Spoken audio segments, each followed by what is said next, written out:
7장은 구원받는 성도에게 율법의 역할은 무엇인지를 말하고 있습니다. 그래서 우리가 지난주에는 그 혼인의 비유를 들어서 설명을 한 것을 보았었어요. 남편 있는 여인이 남편이 살아있을 때에는 그 남편의 매인바되어 내음배되는데 그가 남편이 사후에는 자유로워짐으로 다른 남자에게 가도 가늠한 것이 아니다. 왜냐하면 이는 죽음을 전제로 법제 구속력이 잃어버렸기 때문이다. 그래서 그 법은 살아있는 자에게만 해당되는 것이지 죽은 자에게는 적용되는 것이 아니다 라는 것을 우리가 알았습니다. 그래서 그리스도의 대속으로 옛 남편인 율법에 대해서 죽은 자가 되었으므로 더 이상 율법 아래에 있지 않다. 우리는 은혜 아래에 있는 것이다. 그리고 이제 이어지는 오늘 본문의 말씀은 부활하신 그리스도와 새롭게 연합된 우리는 율법이 더 이상 다스리거나 또는 정죄하지 않는다. 그래서 율법 아래 있을 때는 죄로 인해서 사망의 열매를 맺었는데 이제는 우리는 은혜 아래 있기 때문에 성령의 열매를 맺는다. 그래서 우리가 율법의 역할과 성격에 대해서 설명하고 있는데 성도가 정죄에서 벗어났다고 해서 율법이 악한 것으로 오해하고 있어서 정말로 율법을 준 하나님께도 불의하냐고, 그리고 그렇게 불의하다고 생각하는 자들의 그런 잘못된 생각을 사도 바울이 그런 것이 아니다 라고 우리들에게 말씀을 주시는 것입니다. 그러니까 율법 자체는 결코 악한 것이 아니다. 우리를 거룩한 삶으로 인도하기 위해서 이것이 선한 것이었었다. 근데 그래서 율법이 없다면 우리가 죄를 깨닫지 못하고, 그리고 죄를 깨닫지 못하기 때문에 죄의 결과인 죽음으로 갈 수밖에 없는 이런 것인데, 그래서 율법 자체는 죄도 아니고 또 악한 것도 아니다. 그래서 율법을 통해서 우리가 뭐를 깨닫게 되느냐? 율법을 통해서는 우리가 그 인간의 사악한 이런 본성이 있다고 사도 바울은 우리에게 말씀하고 있습니다. 그래서 인간의 노력으로 우리가 구원받은 성도는, 은혜 받은 성도는 그 성결한 삶을 살아야 되는데 우리 인간으로서는 성결한 삶을 살아갈 수가 없기 때문에 우리는 예수를 그리스도라고 믿고, 예수를 그리스도라고 믿으면 성령이 우리 속에 와서 성령이 우리에게 살 마음과 그리고 이제 그런 힘을 주어서 우리가 성결한 삶을 살 수 있다는 것을 우리에게 말씀하시면서 죄를 깨닫게 하기 위해서 하나님께서 율법을 주신 것이다. 그래서 우리가 그것이 죄를 깨닫게 되어서 우리가 죄로부터 멀리 떠나서 정말로 예수를 그리스도라고 믿음으로 인해서 우리가 하나님의 은혜 안에 들어가고 우리가 구원받은 성도로서 성결한 삶을 살 수 있다는 것을 우리들에게 말씀으로 주시고 계시는 것입니다. 그래서 우리는 정말 우리 힘으로 내가 무언가 잘해서 내가 구원받으려고 생각하는 것이 아니라 우리는 예수님께로 달려가서 예수님의 능력 안에서 살아가야 된다는 것을 우리에게 말씀을 주시고 계시는 것입니다. 저와 여러분이 정말 예수님께 달려가고 또 예수를 그리스도라고 믿어서 하나님 백성으로 또 청결한 삶을 사는 저와 여러분이 되시기를 예수님의 이름으로 축원을 드립니다. 5절 말씀 보시겠습니다.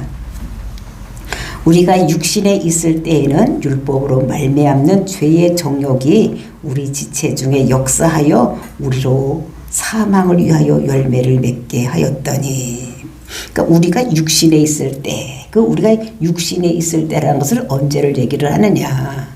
우리가 육신에 있을 때는 우리가 예수께로 가지 않고 정말 예수를 그리스도라고 믿지 않고, 그래서 예수를 그리스도라고 믿으면 성령을 받는데 우리가 성령 받지 않고 있을 때에 성령이 우리 속에 들어와서 성령이 나를 주장하고 있지 않을 때를 우리가 육신에 있을 때라고 말씀하시는 것입니다. 그래서 우리가 성령 충만 받지 못하고 있을 때에는 율법으로 말미암는 죄의 정욕이 그러니까 죄의 정욕이 우리를 지체 중에서 사망의 열매를 맺게 했다는 것을 말씀하고 있는 것입니다. 그러니까 죄의 싹은 사망이라고 6장 23절에서 말씀을 하고 있는 것입니다. 그러니까 죄의 결과, 그러니까 이게 싹이라는 것은 무엇입니까? 일하고 받는 대가, 이거를 삭시라고 얘기를 하는 것입니다. 그러니까 죄가 우리들 속에 들어와서 일을 하면은 그 대가로 받는 것이 무엇이냐? 그것이 사망의 열매라는 거예요. 그 삭시라는 것은 일하고 받는 것이기 때문에 우리가 월급을 받는 거, 이런 거를 얘기를 하는 거예요. 그러니까 항상 죄의 결과는 뭘로 오느냐? 사망으로 온다는 것입니다.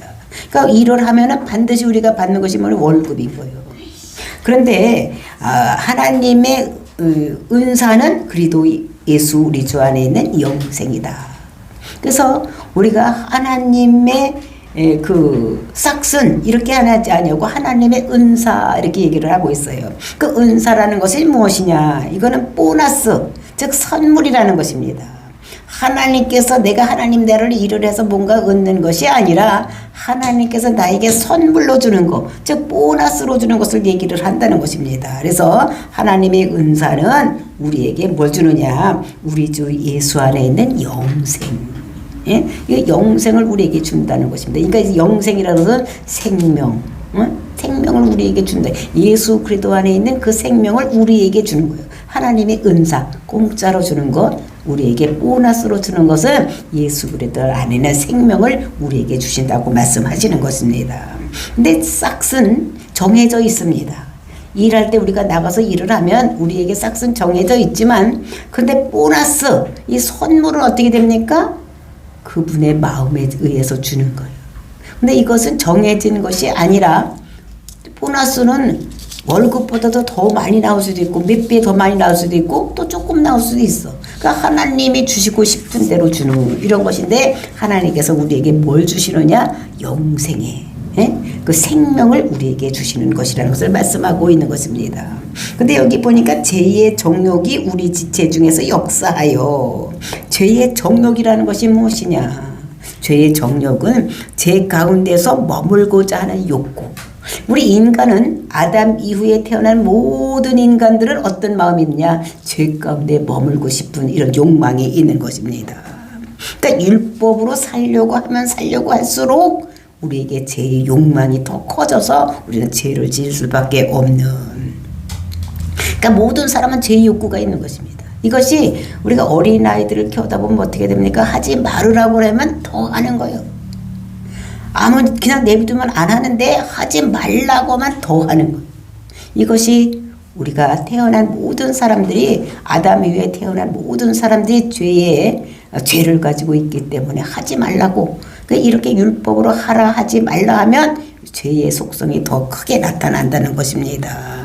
그래서 이렇게 죄의 싹시, 죄의 결과가 사망으로 이렇게 맺어지는 이 열매가 맺어진다는 것입니다. 그러니까 우리가 나무를 보면 열매를 맺는 거예요.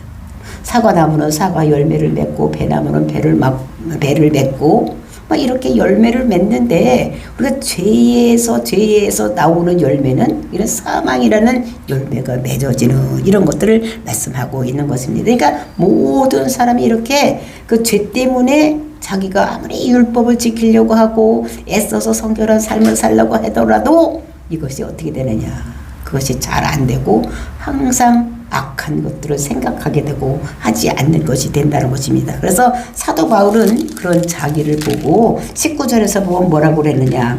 내가 원하는 바 선을 행하지 아니하고 도리어 원하지 아니하는 바 악을 행하는도다. 이 글을 쓰는 사도 바울도 보니까 자기가 선을 행하고 싶은데, 마음은 간절하게 선을 하고 싶은데 자기가 선을 행하지 아니하고 도리어 악을 행하더라는 것입니다. 그래서 이 사도 바울이 자기를 오호라 나는 곤고한 자다 이렇게 자기를 얘기를 하고 있는 것을 볼 수가 있는 것입니다. 그래서 성화의 삶을 사는 비결은 이것이 자기가 어떻게 내가 결심을 한다고 성화의 삶을 사는 것이 살 수 있는 것이 아니라, 우리가 예수께로 달려가야지만, 우리가 예수를 그리스도로 믿어야지만, 성령이 우리에게 와야지만 우리가 성결한 삶을 살 수가 있는 것이지, 내가 성결한 삶을 살아야지 결심한다고 사라지는 것이 아니다. 라는 것을 우리들에게 말씀하시는 거죠. 그러니까 우리는 성결한 삶을 살기 위해서는 우리는 예수께로 가야지 된다라고 말씀하고 있습니다. 그래서 6절 말씀 보니까 이제는 우리가 얽매였던 것에 대해 죽었으므로 율법에서 벗어났으니 이러므로 우리가 영의 새로운 것으로 섬길 것이요 율법 조문에 묵은 것으로 아니할지니라. 그러니까 우리가 얽매였던 것에 대해서 죽었다는 거. 이제는 우리가 예수를 그리스도로 믿었기 때문에 우리가 얽매였던 것에 대해서 죽었다는 것입니다. 우리를 얽매였던 것이 무엇입니까? 우리가 예수 믿기 이전에 있었던 것, 그것이 율법입니다. 우리가 율법이 우리를 얽매고 있었는데 이제 율법에 대해서 죽었다는 거예요. 그래서 죽었기 때문에 이제 우리는 그것에 얽매이지 않을 수가 있다는 것입니다. 그래서 그 죽었으므로 거기에서 벗어나서 이제 우리가 영의 새로운 것으로 어떻게 되느냐, 섬길 것이다, 이렇게 말씀하고 있는 것입니다. 그래서 이것을 보면 그 율법에 대해서 죽은 것이 누구냐, 누가 죽으셨느냐, 예수님께서 율법에 의해서 어떻게 해요? 십자가 못 박혀 죽은 것입니다. 그래서 내가 예수님께서 십자가에 죽은 것을 내가 믿으면 내가 율법에 대해서 죽은 거예요. 그러니까 죄의 결과의 삭은 사망이기 때문에 예수님께서 십자가에 죽은 것은 율법에 의해서 죽은 거고, 내가 그 예수님께서 죽은 것을 내가 믿으면 그 예수님의 죽음이 내 죽음이 되는 거고, 그리고 예수님께서 죄가 없으심으로 십자가에 죽으시고 장사되고 삶 안에 살아난 것을 내가 믿으면 내가 그것에 내도 다 살아나는 이런 역사가 된 것이라는 것을 우리에게 말씀하고 있는 것입니다. 그러니까 율법에서 이제 벗어났다는 거예요. 그러니까 옛날에 구약시대 때는 율법을 자꾸 믿어야지 됐지만 이제는 그런 것이 아니라 예수님 이후의 시대에는 우리가 예수를 그리스도라고 믿으면 이제 율법에서 벗어난 자가 되죠. 죽은 자, 율법에 대해서 죽은 자는 어떻게 돼? 법이 그를 심판할 수가, 정죄할 수도 심판할 수도 없는 것입니다. 이 세상에도 보면 죄인이 막 재판을 받고 막 이렇게 하다가도 그 사람이 죽으면 어떻게 됩니까? 그 모든 문제가 다 종결되는 것 같이 법은 살아있는 자에게만 그것이 해당될 수 있다는 것을 우리가 알아야지 되는 것입니다. 그래서 이제 이러므로 우리가 영의 새로운 것으로 섬길 것이요, 그 영의 새로운 것이라는 것은 무엇이야? 성령으로 섬길 것이요 율법의 조문에 묵은 것으로 아니할지니라. 그러니까 율법으로 인저 섬기는 것이 아니라 이제는 우리는 성령으로 섬기는 이런 것이 된다는 것을 우리들에게 말씀하고 있는 것입니다. 그래서 주께로 달려가면, 우리가 예수를 그리스도라고 믿고 달려가면 그 믿음의 결과로 우리에게 오는 것이 성령이 온다는 거예요. 그래서 성령을 받으려면 우리는 어떻게 해야 되느냐? 우리는 기도를 해야지 되는 것입니다. 그리고 우리가 또 뭐를 했냐? 성경을 읽어야지 되는 거예요. 그래서 기도도 하지 아니하고 성경도 읽지 아니하고 우리가 이렇게 되는 것은 우리는 죽을 때까지 있어도 우리는 성화되는 삶을 살 수가 없는 것을 우리가 알아야 돼. 그래서 우리가 뭐 결단한다고 되는 것이 아닌 것입니다. 내가 착하게 살아야지, 내가 막 이렇게 한다고 우리가 성령의 열매를 맺는 것이 아니고, 우리는 어떻게 되느냐? 우리가 하나님께 기도해야지 돼. 하나님께서 우리에게 은사를 내려주시고 내가 성경을 읽어야지만 예수가 그리스도인 것을 내 마음속에 확신하게 되고, 내가 예수를 그리스도로 믿었을 때에 그 보증으로 성령님이 우리 속에 오셔서 내 속에서 어떤 일을 하시느냐? 우리 속에 오셔서 우리에게 그렇게 살 마음과 그렇게 살 힘도 우리에게 주셔서 우리가 성결한 삶을 살 수 있다는 것을 우리들에게 말씀하고 있는 것입니다. 그래서 기도하면 새로운 영을 우리에게 부어주시고 우리가 그렇게 살 마음도 우리에게 주시고 힘도 우리에게 주시는 것이다. 7절 말씀, 그런즉 우리가 무슨 말을 하리요? 율법이 죄냐? 그럴 수 없느니라. 율법으로 말미암지 않고는 내가 죄를 알지 못하였으니 곧 율법이 탐내지 말라 하지 아니하였더라면 내가 탐심을 알지 못하였으리라. 그런즉 우리가 무슨 말을 하겠느냐? 그러니까 율법이 죄냐? 율법이 나쁘냐? 이런 말입니다. 그러니까 우리가 6장까지 봤을 때는 그 율법이 나쁜 것 같이 보였었습니다. 그런데 율법이 죄냐? 사도 바울이 그럴 수 없느니라. 그럴 수 없다는 것입니다. 그래서 근데 여기서 보니까 절대 그러니까 메기노마이 이거는 말로 되어 있는 이것은 절대 결코 그렇지 않다고 얘기를 하는 것입니다. 그래서 절대로 율법이 죄가 아니다. 그래서 왜 죄가 아니냐? 율법으로 말미암지 않고는 내가 죄를 알지 못하였으니 법이 없으면 죄가 죄된 것이 나타나지 않는 것입니다. 그러니까 뭔가가 죄라는 법이 있어야지만 그것이 죄가 되된 것을 아는 거예요. 제가 여러 번 말씀드렸지만 교통법규가 없으면 신호등, 빨간불, 파란불 이런 것이 설치되지 않았을 때에는 어떻게 됩니까? 그때 막 건너가도 괜찮은 거예요. 근데 거리에 신호등이 설치되어 있으면 빨간불일 때 건너가면 법을 위반하는 거예요. 이로 마찬가지로 어떤 법이 있어야지만 그것이 죄가 되는 것이 알게 된다는 거예요. 그러니까 법이 있으니까 살인하지 말아라, 응? 간음하지 말아라, 도둑질하지 말아라, 이런 법이 있기 때문에 그 법을 이게 죄구나 이런 거를 알 수가 있다는 거예요. 그러니까 율법이 없으면 죄가 죄인 것을 모르기 때문에 그냥 그렇게 하다가 어떻게 되냐면 그 죄의 싹은 사망으로 갈 수밖에 없지만 우리가 죄를 율법이 있기 때문에 저게 죄구나 깨달으면 그것을 안 해서 우리가 생명으로 갈 수 있는 이런 것이 있다는 것을 우리들에게 말씀하십니다. 그 예로 율법이 탐내지 말라 하지 아니하였더라면 내가 탐심을 알지 못하였으리라. 그러니까 율법의 10계명 중에 맨 마지막 계명입니다. 이것이 그래서 내 이웃의 집을 탐내지 말아라. 그러니까 탐내지 말라, 이것이 맨 마지막의 계명. 그러니까 맨 마지막의 계명이 탐내지 말라고 했는데 그것이 없으면 우리가 그것이 죄인지를 모른다는 것입니다. 그래서 그것이 설명으로 되어 있는 것이 내 이웃이 아내나 그의 남종이나 여종이나 그의 소나 낙이나 무릇 이웃의 소유를 탐내지 말라 이렇게 써져 있습니다. 그래서 우리가 이웃집 여자를 이렇게 쳐다보고 남자가 이웃집 여자를 이렇게 쳐다보는데 저 여자를 이렇게 쳐다보고 있는데 우리 사람은 그 사람이 무슨 의미로 쳐다보는지 모르는 거예요. 탐심으로 쳐다보는지 무슨 띠로 쳐다보는지 모르지만 하나님께서는 그 쳐다보는 그 뜻을 안다는 거예요. 하나님은 그 사람 속에 마음에 들어가서 모든 어떤 생각까지도 다 알시는 계시는 분이시기 때문에 우리의 머리칼까지도 세신 받으신 하나님께서는 그 생각, 쳐다보는 그 생각까지도 아신다는 것입니다.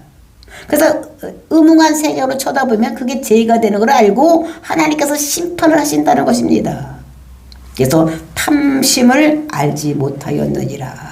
내가 탐심이 있는지를 알지 못하는. 근데 하나님께서는 그걸 알고 심판하신다는 것을 말씀하시는데 정말로 하나님만이 탐심의 죄가 된다는 것을 우리들에게 말씀하시고 정말로 이 탐심 많은 자들은 죄를 많이 짓는 거예요. 욕심이 많은 자들이죠. 그래서 마귀들이 그 탐심, 그가 어떤 것에 욕심을 가지고 있느냐에 따라서 그것을 통해서 마귀들이 역사를 하는 것입니다. 그래서 욕심이 많은 사람들을 보면서 마귀는 미소를 싹 짓고 있는 거예요. 저건 아무리 목사라도 내가 넘어뜨리면 얼마든지 넘어뜨릴 수 있어. 그 욕심에 미끼를 던지면 그걸 물게 되어 있거든. 그러니까 뭐 아무리 사역을 잘하는 목사나 아무리 설교를 잘하는 목사, 또 장로, 뭐 권사 뭐 이런다고 할지라도 욕심이 많은 사람들은 마귀가 거기에다 미끼를 탁 던져 물게 되어 있는 것입니다. 그래서 정말로 그것이 넘어뜨리기 쉬운 자가 누구냐? 욕심이 많은 자. 그런 사람들은 마귀가 언제든지 넘어뜨릴 수가 있는 것입니다. 그래서 우리는 율법이 나빠 보이는데 그 율법 자체가 나쁜 것이 아니라 뭐냐면 그 율법이 나빠 보이는 것이 내가 나쁘기 때문에 그 율법이 나빠 보이는 것이다. 그럼 어떤 것이 죄냐? 그것이 8절 말씀에 있습니다. 그럼 뭐가 죄가 되느냐? 8절 말씀에 보니까 그러나 죄가 기회를 타서 계명으로 말미암아 내 속에서 온갖 탐심을 이루었나니 이는 율법이 없으면 죄가 죽은 것이니라. 근데 죄가 이제 기회를 탄다는 것입니다. 그 기회를 탄다는 것은 무엇이냐? 활동 근거지로 삼는다는 거예요. 죄로 마귀가 그 사람 속에 들어가서 그 사람 속에서 어떻게 하냐면 죄가 있는 것을 활동의 근거지로 삼는다는 거예요. 그래서 어떤 사람은 명예에 대해서 많은 탐심이 있는 거예요. 그럼 그거를 통해서 활동 근거지로 삼아서 마귀가 역사를 한다는 것입니다. 기회를 타서 계명으로 말미암아 내 속에 온갖 탐심을 이루었나니. 그래서 죄가 기회를 타서 활동 근무지라서 최초의 출발점이 어디냐? 율법으로 시작이 된다는 것입니다. 예를 들어서 도둑질 하지 말아라. 저 설교를 하는 거예요. 그럼 사람들이 듣고서 보통 사람들이 다 이제 도둑질 하지 말아야지. 또 간음하지 말아라 이러면 간음하지 말아야지 이런 생각을 하는 것입니다. 보통 사람들. 그래서 안 해야지 하고 결심을 하는데 근데 거기에 이제 사람들이 그 사단이 그 속에 들어가서 결심하는 그 속에 들어가서 역사를 한다는 거예요. 활동의 근거지로 살아온다는 것입니다. 그래서 죄의 본성 그 마음속에 있는 죄 타고 들어오는 마귀가 율법을 근거로 해서 끌고 간다는 것입니다. 근데 그때는 죄가 보통 아무리 유명한 목사, 장로, 권사라고 하더라도 죄가 없는 사람이 없는 것입니다. 우리가 로마서 3장 10절에 보면 뭐라고 말씀하셨습니까? 죄가 없는 자가 아무도 없다. 다 모든 사람이 죄 아래 있다고 말씀하셨습니다. 그러니까 우리가 내가 이제 성결한 삶을 살아야지 또 성결한 삶을 살아야 됩니다. 이렇게 이제 목사가 설교를 한다고 할지라도 그 목사 자신도 죄인이기 때문에 그 죄성이 우리 마음속에 있다는 거예요. 그래서 그것을 가지고 마귀가 역사를 한다는 것입니다. 정말로 우리가 성결한 삶을 우리가 내 결심으로 된다고 되는 것이 아니라 우리는 기도할 때만 성령 충만함 받을 때만 우리에게 성령님이 우리에게 그렇게 살 마음을 주시고 우리에게 살 힘도 주시기 때문에 우리가 성결한 삶을 살 수가 있기 때문에 우리는 기도하지 아니하고 말씀 보지 않으면 우리는 언제든지 마귀에게 넘어갈 수 있는 이런 자들이 된다는 것입니다.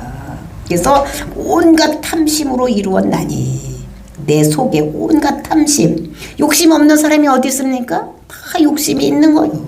근데 그 탐심이 욕심이 그 마귀의 활동 무대가 된다는 거, 죄의 활동 그 기초가 된다는 것입니다. 그래서 거기 와서 역사하시면 누구든지 다 넘어가는 거예요. 그래서 이것이 정말로 어떻게 이는 율법이 없으면 죄가 죽은 것이다. 그러니까 율법이 없으면 죄가 죽은 거예요. 하지 말아라 이런 것이 없었으면 죄가 없었으니까 죄가 죽은 것이라는 것입니다. 근데 하지 말아라 이런 법이 있기 때문에 죄의 활동 부대가 된다는 것을 우리들에게 말씀을 주시고 계시는 것입니다. 그러면서 9절 말씀 보니까 전에 율법을 깨닫지 못했을 때에는 내가 살았더니 계명의 이름에 죄는 살아나고 나는 죽었도다. 전에 율법을 깨닫지 못했을 때, 그 율법을 깨닫지 못했을 때가 어땠습니까? 율법 없이 살았을 때, 율법 없이 살았을 때에는 내가 살았더니, 그 율법이 없었을 때는 어떻게 죄된지를 모르고 살았으니까 어떻게 내가 살았더니, 계명의 이름에, 계명은 율법을 얘기를 하는 것입니다. 율법이나 계명이나 똑같은 얘기입니다. 그러니까 똑같은 얘기를 자꾸 반복해서 이렇게 하는 것입니다. 율법, 계명 이렇게. 계명의 이름에 죄가 살아나고. 그러니까 율법이 없을 때는 내가 살아 있었더니 근데 죄가 계명이 이르니까 죄가 살아나고 죄 때문에 나는 죽은 자가 되는 거 이런 거를 얘기를 하는 것입니다.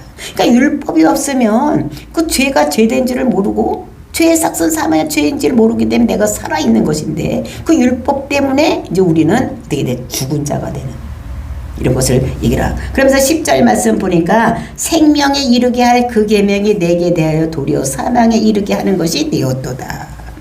그러니까 생명에 이르게 하는 생명에 이르게 한 그 계명 그 계명은 율법을 얘기를 하는 것입니다. 그 율법을 잘 지키면 너희들은 산다. 이런 거를 우리가 레위기 18장에 보면은 18장 그 5절에 보면 율법을 지키면 살리라.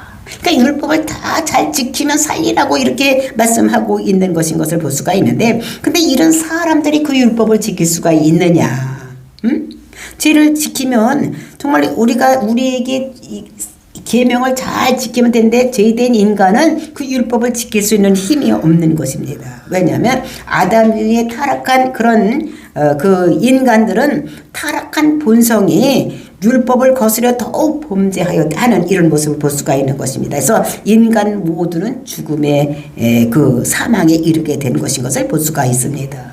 그러니까 누구든지 그 율법을 가지고 율법을 지켜서 살 수 있는 자가 없다는 것을 우리가 알아야지 되는 것입니다. 그래서 계명을 지키고 율법을 지키면 살리라 했으니까 살 수 있는 거예요. 근데 우리 인간은 율법을 지킬 수가 없기 때문에 우리가 죽을 수밖에 없는 것을 볼 수가 있는 것입니다. 그래서 우리가 정말로 선악과를 따먹지 말아라 이랬는데 떠먹었던 그 후회들이 우리이기 때문에 우리는 하지 말라고 하면 더 하고 싶은 이런 것들을 우리에게 있는 것을 볼 수가 있는 것입니다. 그래서 이제 이것이 11절 말씀 보니까 죄가 기회를 타서 계명으로 말미암아 나를 속이고 그것으로 나를 죽였는다. 그러니까 이것은 8절하고 똑같은 말씀인데 8절에서는 우리가 죄의 권세를 강조하는 거예요. 죄가 이렇게 큰 권세를 가지고 있기 때문에 너희들이 이리기저리 끌려가서 죽게 만드는 것이다. 죄를 짓게 만들어서 사망에 이르는 것이라고 말씀한다면 11절에서는 죄의 속성이 어떤 것이냐. 즉 죄의 속성은 속이는 거예요. 미혹하는 것이라는 것입니다. 우리가 첫 번째 사람 아담을 그 에덴 동산에 있을 때에 그 죄성이 없는 아담과 하와도 이 마귀가 어떻게 했습니까? 그를 미혹했던 것을 볼 수가 있습니다. 선악과 먹지 말아라. 먹는 날은 정령 죽이라고 하나님 말씀했는데 이 마귀가 와서 뭐라고 그럽니까? 너희가 결코 죽지 않는다. 그거는 네가 이 선악과를 먹으면 네가 하나님같이 되니까 너가 하나님같이 되는 걸 하나님이 싫어해서 너에게 못 먹게 하는 것이라고 이렇게 미혹을 하는 것입니다. 그러니까 마귀는 항상 우리를 미혹하는 이런 것인 것을 볼 수가 있는 것입니다. 그래서 탐심이 나를 속이고 어떻게 보면 사망으로 끌고 간 것이라는 것을 우리들에게 말씀하시고, 그래서 우리는 내가 율법을 지킬 수 있는 자라고 생각을 하는 거예요. 이 세상 모든 사람이 내가 착하게 살면 되지 뭐. 내가 착하게 살면 하나님 나라에 갈 수 있지 이렇게 얘기하는데 그래 내가 뭘 해서 내가 천국 가는 것은 내가 주인이 되는 것입니다. 근데 하나님께서 주인이 돼서 모든 것을 이루시는 이런 하나님이지 우리가 주인이 되라고 말하시지 않는 것입니다. 그래서 하나님께서는 천국 백성을 만들기 위해서 우리에게 율법을 주시고 그것을 가지고 죄를 깨닫게 해서 죄인이니까 죄인의 살 길은 복음을 믿는 길밖에 없구나를 생각하고 우리가 예수를 그리스도로 믿음으로 인해서 우리가 구원받기를 원하시는 이런 하나님의 것을 볼 수가 있습니다. 그래서 사람들은 다 자기가 의로워서 율법을 잘 지킬 수 있을 줄 믿어 그렇게 생각을 합니다. 우리가 출애굽기를 보면은 하나님께서 이스라엘 백성들을 애굽에서 출애굽을 시켜놓고 율법을 줍니다. 그러니까 너희가 이거를 다 지키면 살겠다, 지키겠냐? 이랬을 때 이스라엘 백성들이 뭐라고 그럽니까? 다 지키겠습니다. 그때에 하나님께서 십계명과 613가지 법령을 주신 거예요. 그거 다 지키겠냐? 그랬더니 이스라엘 백성들이 다 지키겠습니다. 이렇게 얘기를 한 것입니다. 근데 정말로 지킬 줄 알았더니 아무것도 못 지키는 이런 사람들이 이것을 볼 수가 있어요. 그러니까 우리는 율법을 지켜서 우리가 구원받는 이런 것들을 생각할 수가 없는 거예요. 누구든지 다 어떻게 됩니까? 그 지키려고 하면 할수록 우리는 죄로 더 끌고 갈 수밖에 없는 죄의 속성이 우리를 미혹해서 끌고 갈 수밖에 없다는 것을 우리가 알아요. 그러니까 속이고 그래서 죄가 기회를 타서 계명으로 말미암아 나를 속인다는 거예요. 미혹한다는 것입니다. 그래서 그것으로 나를 죽였는지라. 나를 미혹해서 우리가 죄의 결과는 뭐가 됐습니까? 사망이 되었으니까 우리가 죽였는 거예요. 그래서 12절 보니까 이로 보건대 율법은 거룩하고 계명도 거룩하고 의로우며 선하도다. 그러니까 율법이 죄냐? 결코 그럴 수 없다는 것입니다. 율법이 없으면 탐심이 정말 죄인지를 몰랐을 것이고 율법을 활동 무대로 활동하는 그 마귀 그것이 할 수 없기 때문에 율법을 우리에게 주셔서 율법이 우리에게 죄가 어떤 것을 깨닫게 하기 위해서 우리에게 준 것이지 율법을 다 지켜서 우리가 하나님 자녀가 되고 천국 백성이 되라고 우리에게 율법을 주신 것이 아니다. 그래서 결론을 말하는 것입니다. 율법은 거룩하고 그리고 계명도 거룩하고 율법이나 계명이나 똑같은 말입니다. 근데 반복해서 하는 것은 이것이 굉장히 중요하기 때문에 계속해서 말하는 것을 볼 수가 있습니다. 그러니까 율법도 좋고 계명도 좋고 거룩하고 거룩한 것이다 라고 얘기를 하는 것입니다. 그리고 또 선한 것이라는 거예요. 선한 것이라는 무엇입니까? 사람을 천국으로 이끌어가는 이런 역할을 하는 것이 것이다. 그러면서 13절 말씀 보니까 그런즉 선한 것이 내게 사망이 되었느냐? 그럴 수 없다. 그 선한 것이 우리에게 사망으로 끌고 가는 것이 되었느냐? 결코 그런 것이 아니라는 것을 말하는 거예요. 오직 죄가 죄로 드러나기 위해서